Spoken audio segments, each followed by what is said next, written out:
ओम नमस्ते जी। आपका स्वागत है आपके अपने चैनल आओ वेद पढ़ें में। कुछ पाने के लिए धैर्य व उत्साह के साथ अपने लक्ष्य की प्राप्ति में लगे रहना होता है। चिंतन की धारा सदा सुपथ की ओर प्रवाहित रहनी चाहिए। इस वेद ज्ञान से लाभ तभी होगा जब हम ज्ञान प्रवाह की वाणी को आरंभ से अंत तक निरंतर सुनेंगे। याचक की प्रार्थना। हे ज्ञानवान भगवन, हमको भी ज्ञान दे दो। प्रज्ञारितम भरासी बुद्धि का दान दे दो। हे ज्ञानवान भगवन, हमको भी ज्ञान दे दो। इस चैनल पर केवल आचार्य प्रदीप कुमार शास्त्री जी का ऑनलाइन व ऑफलाइन शास्त्रीय कक्षाओं के वैदिक व्याख्यान उपलब्ध होंगे। अपने चैनल पर आने वाले वीडियो की सूचना पाना चाहते हैं तो लाइक और सब्सक्राइब करें तथा घंटी के बटन को दबाएं, जिससे कि वीडियो अपलोड होते ही सबसे पहले सूचना पा सकें। वेद पढ़ें पढ़ाएं, सुने सुनाएं, वेद का संदेश घर घर पहुँचाएं। ऋषि ऋण को चुकाएं, अपना कर्तव्य निभाएं, जीवन सफल बनाएं।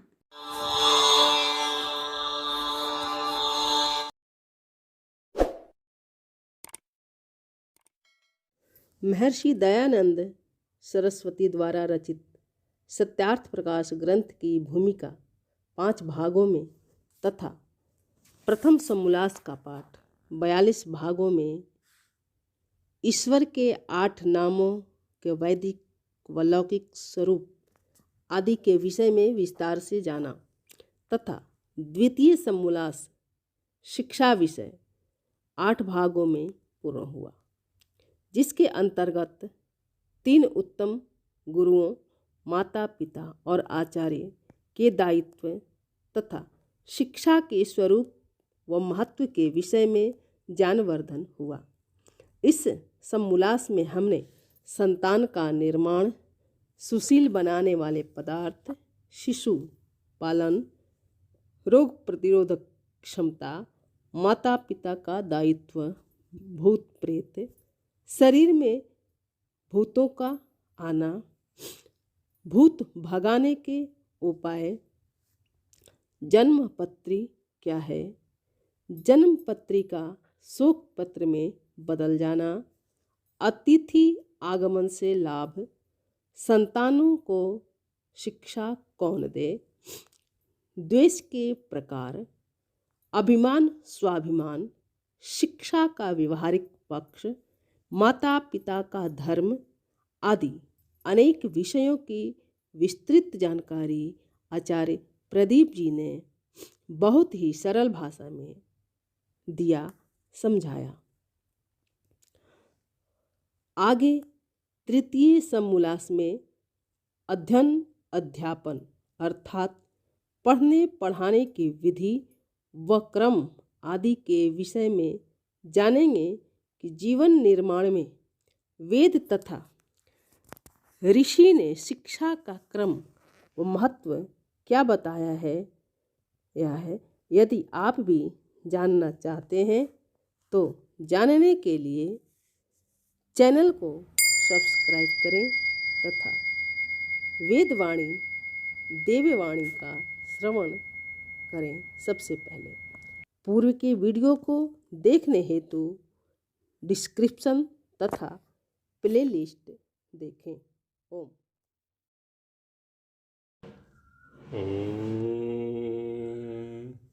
सहना भवतु सहनौ भुनक्तु सह वीर्यं करवावहै तेजस्विनावधीतमस्तु मा विद्विषावहै। ओम शांति शांति शांति। विगत कक्षा में हमने संध्योपासन विषय पर चर्चा की थी। स्वामी जी महाराज के चिंतन के अनुसार संध्योपासन के स्वरूप को समझने का प्रयास किया था और ये भी जाना था कि जो ये संध्योपासन है यह नित्य कर्म है। नित्य कर्म के रूप में केवल संध्योपासन ही नहीं, ऋषियों ने 5 महायज्ञ निश्चित किए हैं जो कि प्रत्येक मनुष्य के लिए अवश्य रूप से कर्तव्य हैं। उसमें जिस पर हमने गत कक्षा में चर्चा की, संध्योपासन, वह प्रथम यज्ञ है जिसको ब्रह्म यज्ञ के नाम से जाना जाता है।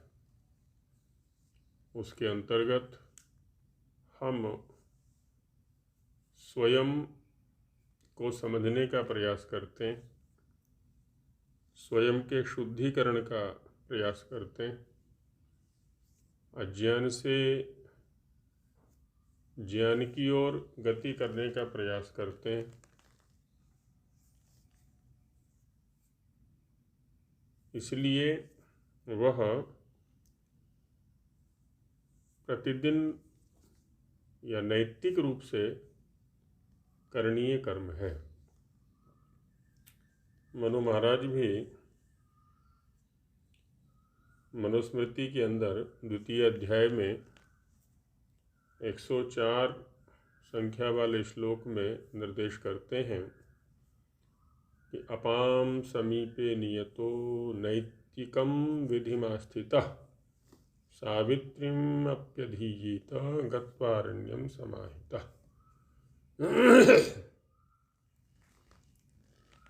कि अरण्यम गत्वा, जंगल अर्थात व्यवधान रहित स्थान पर, जहाँ कोई व्यवधान ना हो, विक्षेप का साधन न हो, ऐसे एकांत स्थान पर जाकर के, जलों का समीप हो, नदी तालाब आदि का किनारा हो और अच्छा है।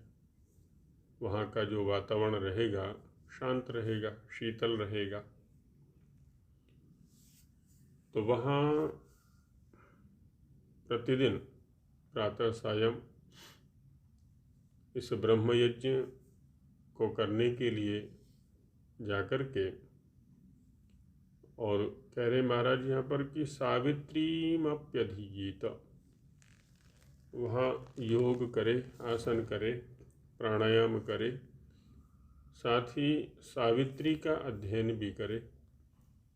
सावित्री से तात्पर्य यहाँ पर जो प्रसिद्ध मंत्र जिसको हमने संध्योपासन के अंत में भी विचार किया विस्तार से, आदि में भी, तत्सवितुर्वरेण्यम, उसका अध्ययन करे, उस पर चिंतन करे, मनन करे। स्वामी जी महाराज इसका अर्थ करते हुए कहते हैं कि जंगल में अर्थात एकांत देश में जा। एकांत से तात्पर्य होता है कोई और दृश्य व्यवधानकारी वहाँ न हो। ऐसे स्थान पर जाकर सावधान होके, अवधानता हमारी बननी चाहिए, एकाग्रता बननी चाहिए। जल के समीप स्थित होके नित्य कर्म को करता हुआ, नित्य कर्म में जल की आवश्यकता है, शौच आदि में तो आवश्यकता है ही, स्नान के लिए भी चाहिए हमें आंतरिक शुद्धि, बाह्य शुद्धि। मनु महाराज ही अन्यत्र कहते हैं ना, अद्भिर्गात्राणि शुद्ध्यन्ति मनः सत्येन शुद्ध्यति, विद्या तपोभ्याम भूतात्मा बुद्धिर्ज्ञानेन शुद्ध्यति। तो यहाँ शरीर के आंतरिक बाह्य शोधन के लिए जल परम आवश्यक है। तो वही कह रहे हैं कि नित्य कर्म को करता हुआ सावित्री अर्थात गायत्री मंत्र का उच्चारण, अर्थजान और उसके अनुसार अपने चाल चलन को करे। अब ये जो 3 शब्द हैं यहाँ पर कि उच्चारण, किसी शब्द का प्रथमतः हम उच्चारण करते हैं जो वाणी का विषय है। दूसरा अर्थ ज्ञान, उसके अर्थ को जानने का प्रयास करते हैं जो कि बुद्धि का विषय है। तीसरा उसके अनुसार स्वयं का चाल चलन माने चरित्र, व्यवहार, आचरण। इन तीनों स्तरों पर किसी भी शब्द को समझने का हमें प्रयास करना है, धारण करने का हमें प्रयास करना है। सभी ऋषियों ने इस ओर बड़ी दृढ़ता के साथ में संकेत किया है। जैसे महाभाष्य में भी आता है कि चतुर्भी प्रकारेर विद्या उपयुक्ता भवति। विद्या जो उपयुक्त होती है, नियम पूर्वक गृहीत होती है, उसके 4 उपाय हैं, 4 प्रकार हैं। आगम कालेन, स्वाध्याय कालेन, प्रवचन कालेन, व्यवहार कालेन चैति। आगम, जब हम किसी ग्रंथ का अध्ययन कर रहे हैं, किसी गुरु के सानिध्य में अध्ययन कर रहे हैं, उसका प्रवचन सुन रहे हैं, उपदेश सुन रहे हैं, तो ये आगम काल है। स्वाध्याय काल, उस सुने हुए, उस पढ़े हुए का जब हम एकांत स्थान में बैठ कर के स्वयं से चिंतन करते हैं, अपने चरित्र के साथ में उसका तुलनात्मक अध्ययन करते हैं, तो ये स्वाध्याय होता है। अच्छी प्रकार से उस पर मनन करना, चिंतन करना और साथ ही अपने चरित्र के साथ में तुलनात्मक अध्ययन करना कि जो बातें ग्राह्य रूप में यहाँ कही गई हैं वो मेरे चरित्र में हैं या नहीं हैं, और जो अग्राह्य रूप से हैं कही गई हैं यहाँ पर वो मेरे चरित्र में है तो नहीं। जो अग्राह्य हैं उनको दूर करने का प्रयास और जो ग्राह्य हैं उनको ग्रहण करने का प्रयास। फिर तृतीय चरण में प्रवचन आता है। इससे स्वयं के द्वारा किए गए अध्ययन को हम दूसरों के सामने लेकर के जाते हैं, वाणी के माध्यम से अथवा लेखन के माध्यम से, जिससे कि उसका परीक्षण हो जाए कि हमने जो सोचा है, हमने जो स्वाध्याय किया है, हमने जो चिंतन या मनन किया है वो उचित है या अथवा अनुचित है। जब हम इसको अपने अनुभवियों के सामने प्रस्तुत करते हैं, वो हमारा परीक्षण करके बताते हैं कि ये ठीक है अथवा ठीक नहीं है। और जब उनके द्वारा परीक्षित हो जाता है और निश्चित हो गया कि हमने जो चिंतन किया है वो ठीक है, अब हम उसको व्यवहार काल में लेके आते हैं। तो उसी का संकेत स्वामी जी महाराज ने यहाँ पर किया है। परंतु यह जप मन से करना उत्तम है ना। केवल वाणी के स्तर पर करेंगे उतनी उपलब्धि नहीं होगी, वाणी का संयम होगा, अन्य अनुचित शब्दों के उच्चारण से वाणी रुकेगी। लेकिन जो वाणी का संचालन है या किसी भी इंद्रिय का संचालन है वो भी तो मन के माध्यम से ही होता है। इसलिए मन के स्तर पर जा कर के इस जप को करना है, तब सारी की सारी इंद्रियां सुव्यवस्थित रहेंगी, स्वस्थ रहेंगी। तो अब द्वितीय स्थान पर आता है देवयज्ञ। देव जो दिव्य गुण कर्म स्वभाव वाले हैं, जो हमें दिव्यता प्रदान करते हैं, ऐसे विचारों को आलंबन देना, उनको उठाना, प्राकृतिक स्तर पर जो दिव्यताएं हैं उनको सुरक्षित रखना, संरक्षित करना और अधिक उनमें वृद्धि करना, क्योंकि उन्हीं के माध्यम से हमारा जीवन संचालित होता है। तो ये सब क्या है? देव। देव शब्द दिवु क्रीड़ा विजिगीषा स्तुति मोद मद स्वप्न कांति गतिषु दिव्यादिगण की इस प्रथम धातु से सिद्ध होता है। मरु महाराज ये आचार्य यास्क अपने निरुक्त में संकेत करते हैं देव शब्द को परिभाषित करते हुए, देवो दानाद्वा दीपनाद्वा द्योतनाद्वा द्युस्थानो भवतीति वा। देव उसको कहते हैं जिसमें देने की वृत्ति होती है, देने का स्वभाव होता है ना। इसको हम दैवी वृत्ति कह सकते हैं कि हम किसी को दे क्या सकते हैं।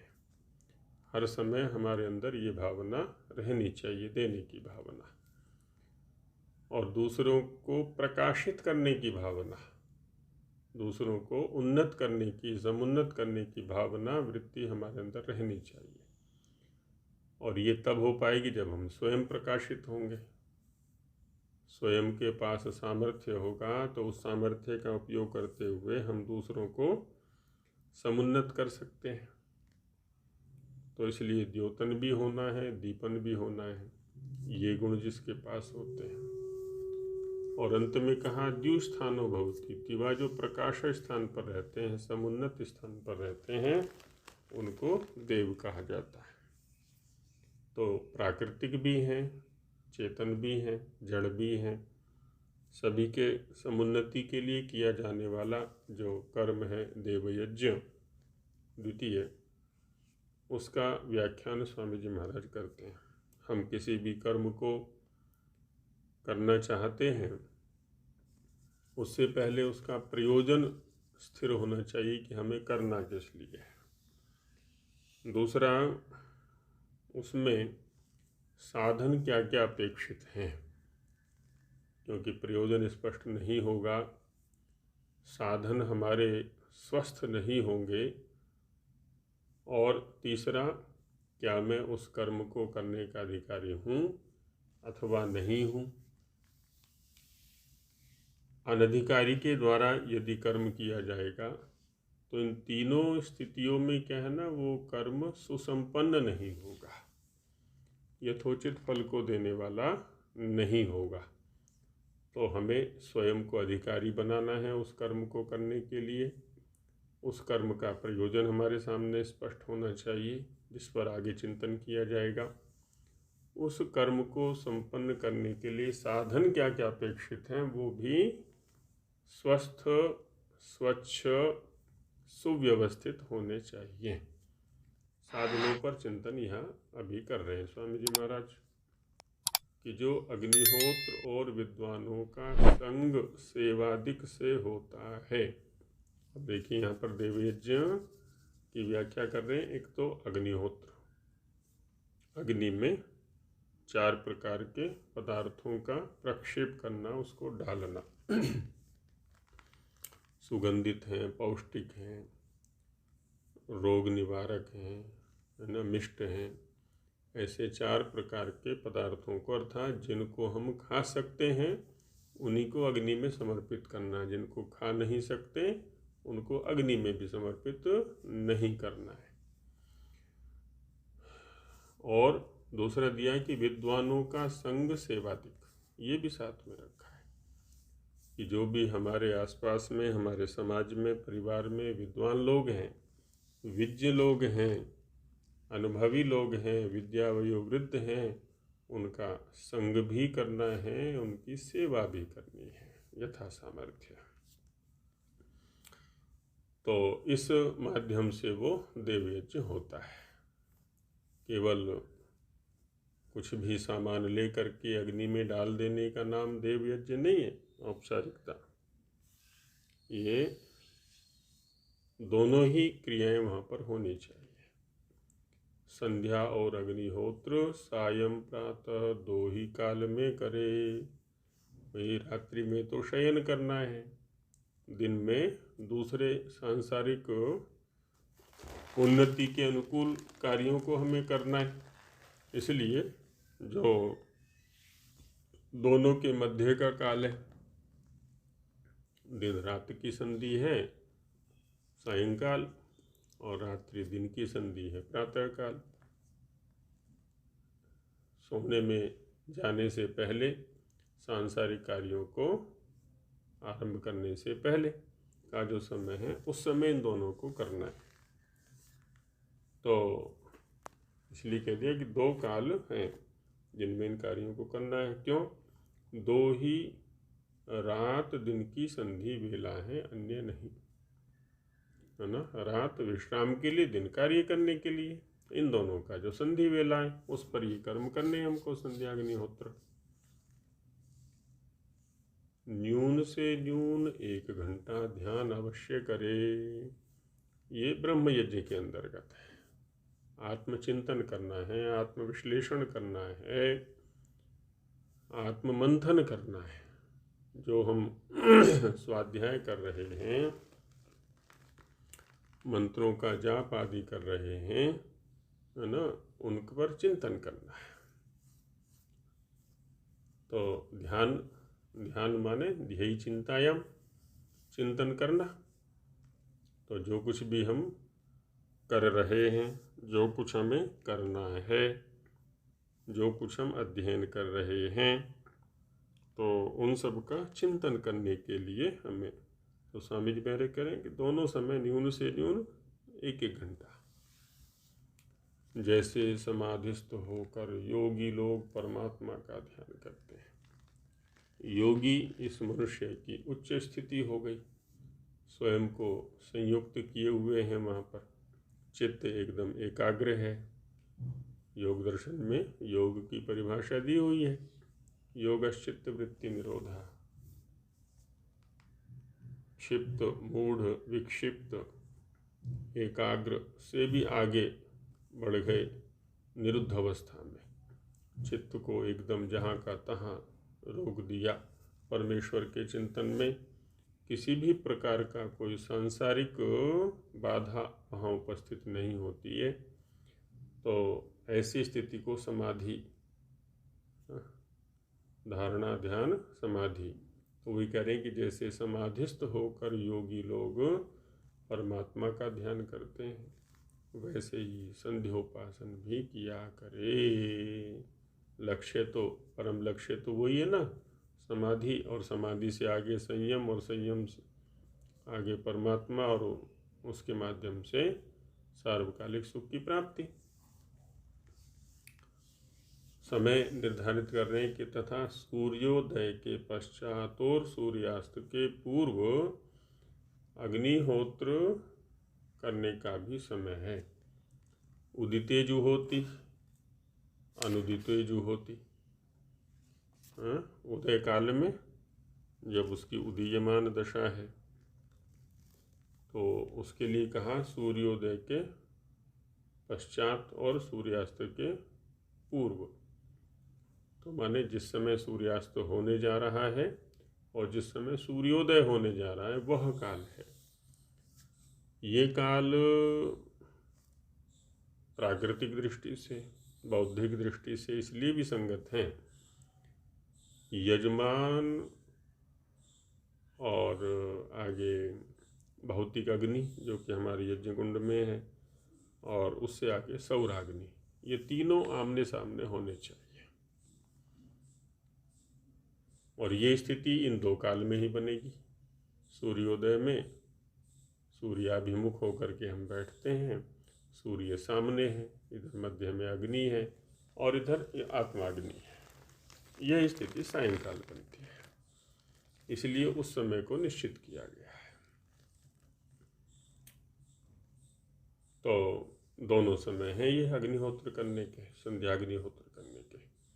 उसके लिए एक किसी धातु व मिट्टी के ऊपर 12 व 16 अंगुल चौकोर उतना ही गहरा, और नीचे 3 व 4 अंगुल परिमाण से वेदी इस प्रकार बनावे। अब अग्निहोत्र करने के लिए, जिससे कि वो व्यवस्थित रहे, अग्नि इधर उधर विकीर्ण ना हो जाए, बिखर ना हो जाए, तो एक कुंड बनाना है।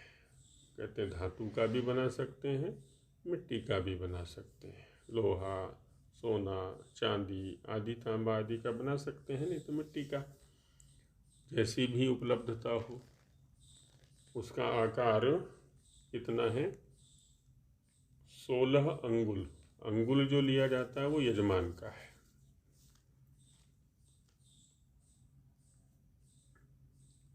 प्रत्येक व्यक्ति जब बैठेगा किसी भी आसन में, तो नीचे से लेकर के स्तन पर्यंत जो ऊंचाई है वो 16 अंगुल होगी, अपने अंगुल की 16 अंगुल। इसका मतलब ये हो गया कि जो वेदी है, जो कुंड है, उसकी ऊंचाई रहेगी छाती तक, है ना। 16 अंगुल हो गया वो।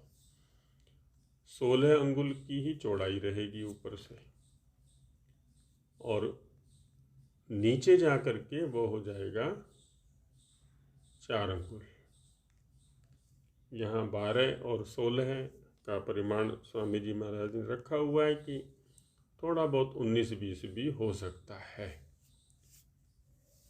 इस दृष्टि से 12 अंगुल ऊपर रखें तो नीचे 3 अंगुल हो जाएगा, 16 अंगुल ऊपर रखें तो नीचे 4 अंगुल हो जाएगा। ऊपर का चौथाई नीचे रखना है, अर्थात ऊपर जितनी चौड़ी हो उसकी चतुर्थांश नीचे चौड़ी रहे, है ना।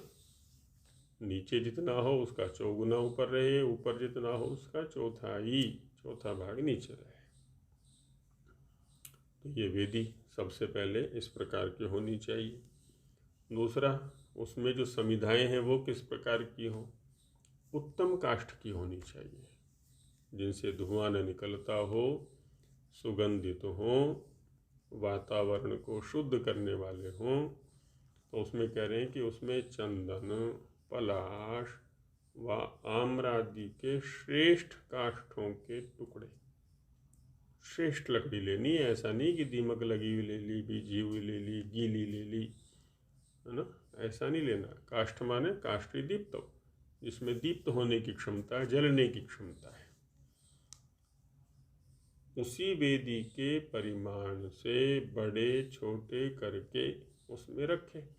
अब चूंकि नीचे से ऊपर की ओर आकार बढ़ता जा रहा है वेदी का, तो उसी आकार में समिधाएं भी होनी चाहिए हमारी, जिससे कि नीचे छोटी आ जाए, उसके ऊपर ऊपर ऊपर बढ़ते बढ़ते बड़ी बड़ी आती चली जाए। उसके मध्य में अग्नि रख के, काष्ठों के मध्य में अग्नि रख दिया जाए। पुनः उस पर समिधा अर्थात पूर्वोक्त ईंधन रख दे, तो इसको कहते हैं समिधाधान। ये पंचमहायज्ञ विधि में अथवा आगे सत्यार्थ प्रकाश में भी, गृहाश्रम प्रकरण में, संस्कार विधि में, इन सब में इसका, हाँ, संस्कार विधि के गृहाश्रम प्रकरण में, तो वहाँ पर ये सब विस्तार से कहा गया है। तो संक्षेप से संकेत कर रहे हैं। तो समिधाएं इस प्रकार की हो, उसको करने का प्रकार भी थोड़ा सा यहाँ संकेतित किया। अब कहते हैं दूसरे, अब वहाँ जल भी चाहिए, हमें हाथ धोने हैं, जल सिंचन करना है, घृत भी चाहिए, आहुतियाँ देनी, उनके लिए पात्र। तो एक प्रोक्षणी पात्र, उसका आकार स्वामी जी महाराज ने यहाँ सत्यार्थ प्रकाश में दिया हुआ है, संस्कार विधि में भी दिया हुआ है। प्रोक्षणी कहते हैं सिंचन के काम आने वाला जल, उक्ष सेचने धातु से प्रोक्षणी बना हुआ है। तो जल भर के उसमें रख ले वे, जिससे कि लेने में सुविधा रहे। और तीसरा प्रणीता पात्र, तीसरा यानी पहला तो वेदी हो गया, दूसरा ये प्रोक्षणी पात्र हो गया, तीसरा प्रणीता पात्र, जिससे कि हम जल इधर से उधर ले जा सकते हैं, इस प्रकार का। और एक प्रकार, इस प्रकार की आज्य स्थाली, आज्य कहते हैं घृत को, स्थाली माने जिसमें रखा जाए, स्थिति हो जिसमें घृत की, तो घृत रखने का पात्र ये कैसा हो जी? घृत रखने का पात्र और चमसा, जिससे आहुतियाँ देनी है हमको, ऐसा सोने चांदी व काष्ठ का बनवा के, है ना, या तो सोने का हो, चांदी का हो या काष्ठ का हो।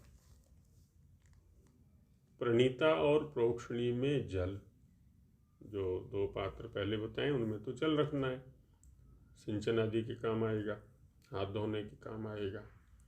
तथा घृत पात्र में घृत रख के उसमें घृत भर लेवे,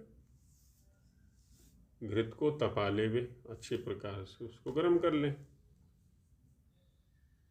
प्रणीता जल रखने, करेंगे जो प्रणीता पात्र है, प्रणीयते अनया इति प्रणीता, जिसके द्वारा हम जल एक स्थान से दूसरे स्थान पर लाते या ले जाते हैं।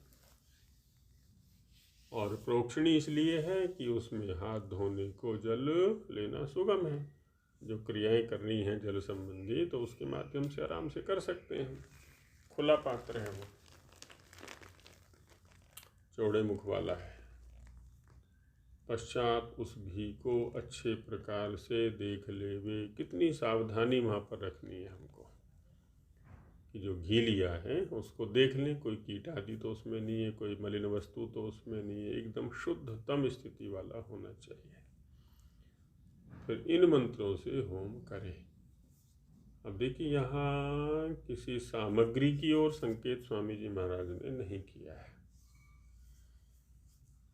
अन्यत्र किया है, भाष्य भूमिका में किया है ना, और संस्कार विधि में कि इस प्रकार के पदार्थ लेकर के होम करना है।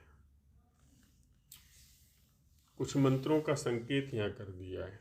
पूर्ण विधि तो वहीं देखें गृहाश्रम प्रकरण में अथवा पंचमायज्य विधि में।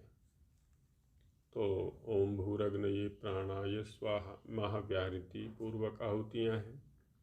ओम भुवर्वायवे पानाय स्वाहा स्वरादित्याय व्यानाय स्वाहा भूर्भुवस्वरग्निवायुवादित्येभ्यः प्राणापान व्यानेभ्यः स्वाहा।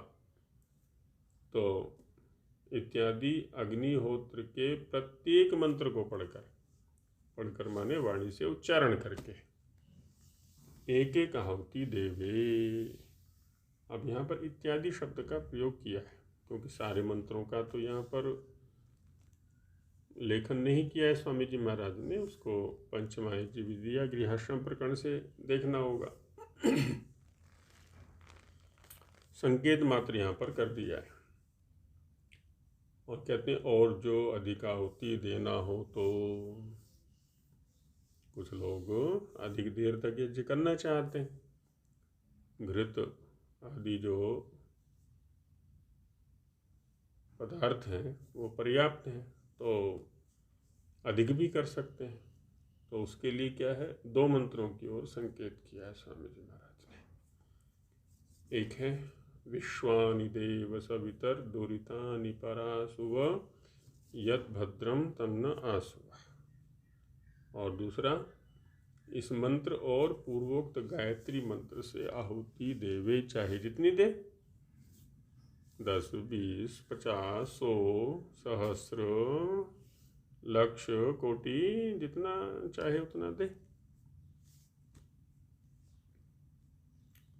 तो अधिक यदि आहुति देना चाहता है तो इन मंत्रों से देवे। बाकी दैनिक अग्निहोत्र के लिए जो मंत्र विनियुक्त है उनसे तो प्रतिदिन करना ही है दोनों समय। भूः और प्राण आदि ये सब नाम परमेश्वर के हैं। मुख्य जो लक्ष्य है हमारी प्रत्येक क्रिया का वो परमेश्वर होना चाहिए। ईश्वर प्रणिधान पूर्वक हम किसी भी कर्म को संपन्न करेंगे तो उसमें अहम भाव नहीं है। ईश्वर की वस्तु है, ईश्वर ने प्रदान की हैं, ईश्वर के स्वामित्व वाली हैं, हम तो केवल उनका सदुपयोग अथवा दुरुपयोग कर सकते हैं। तो ये सदुपयोग करने की एक शैली, एक व्यावहारिक स्वरूप ऋषियों ने हमारे सामने रखा है कि जो पदार्थ हमें प्राप्त हुए हैं उनका सदुपयोग हम कैसे कर सकते हैं। तो ये सभी नाम परमेश्वर के हैं, जैसा कि हम संध्योपासन प्रसंग में इन शब्दों पर चर्चा कर चुके हैं, इनके अर्थ कह चुके हैं। स्वाहा शब्द का अर्थ यह है कि जैसा ज्ञान आत्मा में हो वैसा ही जीव से बोले, विपरीत नहीं। सु आह, सु माने अच्छा, आह कहा, कहता है। स्वावाक आह, निरुक्त के अंदर अनेक अर्थ दिए हुए हैं। पंचमहायज्ञ विधि में भी अनेक अर्थ इस शब्द के दिए हुए हैं। वहाँ पर जब स्वाहा शब्द की चर्चा आई है ना, तो वहाँ पर इस शब्द पर पर्याप्त चिंतन स्वामी जी महाराज ने किया हुआ है। चित्रम देवानाम मोदकादनिकम के अंत में स्वाहा शब्द आया हुआ है, तो वहाँ स्वाहाकृतया स्वाहा इत्येतत् सु आह इति वा स्वावाक आह इति वा स्वं प्राह इति वा स्वाहुतम हविर्जुहोति इति वा इत्यादि निरुक्त के आधार पर वहाँ अर्थ दिए हुए हैं, और उसी को यहाँ तात्पर्य रूप में प्रस्तुत कर रहे हैं कि जैसा ज्ञान आत्मा में हो वैसा ही जीव से बोले, विपरीत नहीं। यन् मनसा मनुते तद्वाचा वदति, यद्वाचा वदति तत्कर्मणा करोति, यत्कर्मणा करोति तदभिसंपद्यते। मन, वाणी और कर्म तीनों एक होने चाहिए। यही संपदा है हमारी, इसी के माध्यम से हमारी संपत्ति होती है, संपन्नता होती है, पूर्णता होती है। तो ये स्वाहा है। अब वहाँ हम जो कार्य कर रहे हैं, देव यज्ञ अग्निहोत्र रूप कर रहे हैं, तो वहाँ ये शिक्षा हमें लेनी है, ये प्रेरणा हमें लेनी है कि तीनों चारों स्तरों पर एकता होनी चाहिए। मन, वचन, कर्म, चरित्र। जैसे परमेश्वर ने सब प्राणियों के सुख के अर्थ इस सब जगत के पदार्थ रचे हैं, वैसे मनुष्यों को भी परोपकार करना चाहिए। ये भी अग्निहोत्र से सीखना है। जब हम अग्निहोत्र कर्म के अंदर किसी भी पदार्थ को अग्नि में समर्पित करते हैं,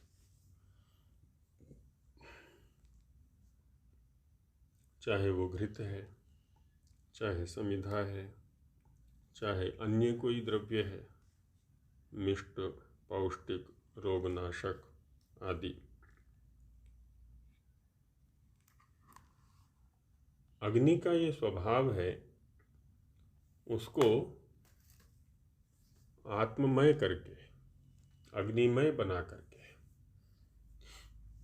अनेक गुना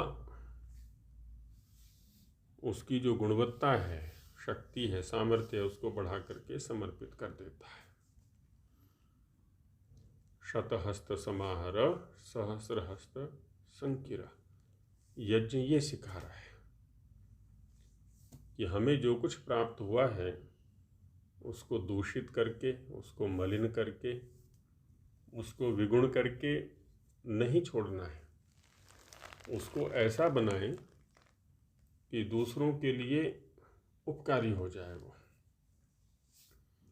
परमेश्वर की प्रत्येक क्रिया इसी प्रकार की तो है। शोधन प्रक्रिया वहाँ स्वाभाविक रूप से चल रही है। अब यहाँ देखें कि ईश्वर के प्रति समर्पण कैसा होना चाहिए, ये भी हमें अग्निहोत्र सिखा रहा है। वैसा ही जैसा कि एक समिधा का अग्नि के प्रति समर्पण है। समिधा का जितना अंश अग्नि से बाहर रह जाएगा, उतना ही अंश वातावरण के लिए दूषक होगा, दूषित करने वाला होगा, धुआं निकलेगा। पूर्णतः समर्पण। और जब समिधा स्वयं को अग्नि में पूर्णतः समर्पित करती है, तो अग्नि उसको अग्निमय बना देता है, अपने जैसा बना देता है उसके कण कण में व्याप्त होकर के उसकी मलिनता को दूर कर देता है और उसको लोकोपकारी बना देता है, सभी के लिए उपकारी बना देता है।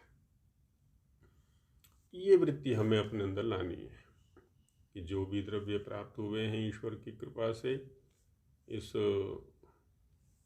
जीवन के अंदर, हमें उन पर केवल हमारा अधिकार नहीं है। हमारा अधिकार तो उतने पदार्थों पर है जितने से हमारे कार्य चल सकते हैं, हमारी उन्नति हो सकती है। बाकी तो उन द्रव्यों का सभी के उपकार के लिए, सभी की उन्नति के लिए उपयोग करना है।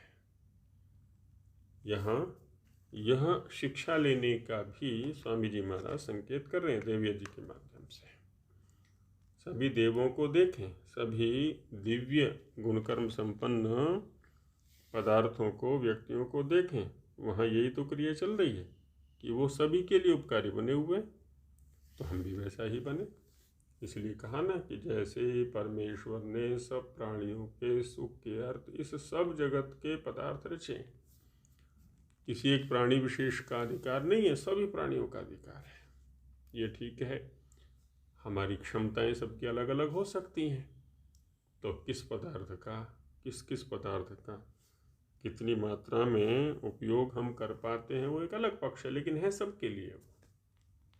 अपने बुद्धि सामर्थ्य को बढ़ाएं, अपने ज्ञान सामर्थ्य को बढ़ाएं, तो इनकी जो उपयोगिता वाला पक्ष है वो स्वयं बढ़ जाएगा। तो मनुष्यों को भी, है ना, परोपकार के लिए, परोपकाराय सताम विभूतया।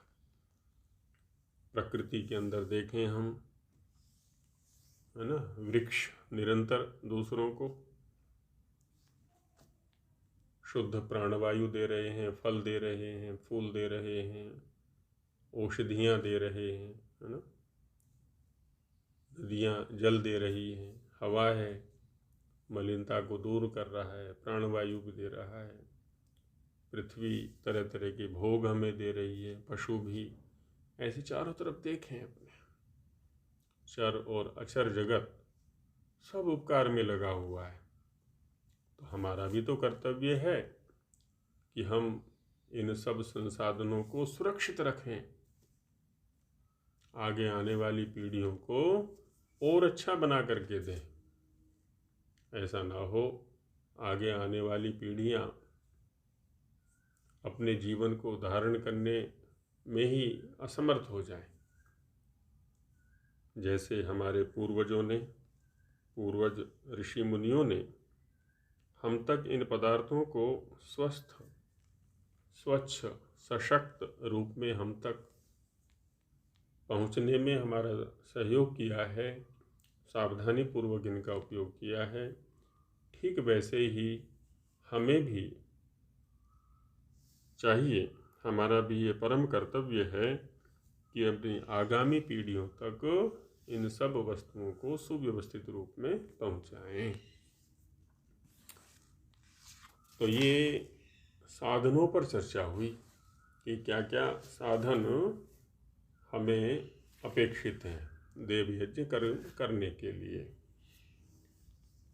अब आगे का जो प्रकरण आ रहा है, जैसे यहाँ संकेत किया कि वैसे मनुष्यों को भी परोपकार करना चाहिए, तो क्या यज्ञ से भी कोई उपकार होता है? क्या उपकार होता है, कैसे उपकार होता है, इसको हम किस प्रकार से संपन्न करें कि अधिकतम उपकारी बन सके ये कर्म हमारा, इत्यादि विषयों पर आगे आने वाले प्रकरण में चर्चा की जाएगी। आज यहीं विराम लेते हैं। ओम सहना भवतु सहनौ भुनक्तु सह वीर्यं करवावहै तेजस्विनावधीतमस्तु मा विद्विषावहै। ओम शांति शांति शांति। सर्वे गुरुदेवो नमः।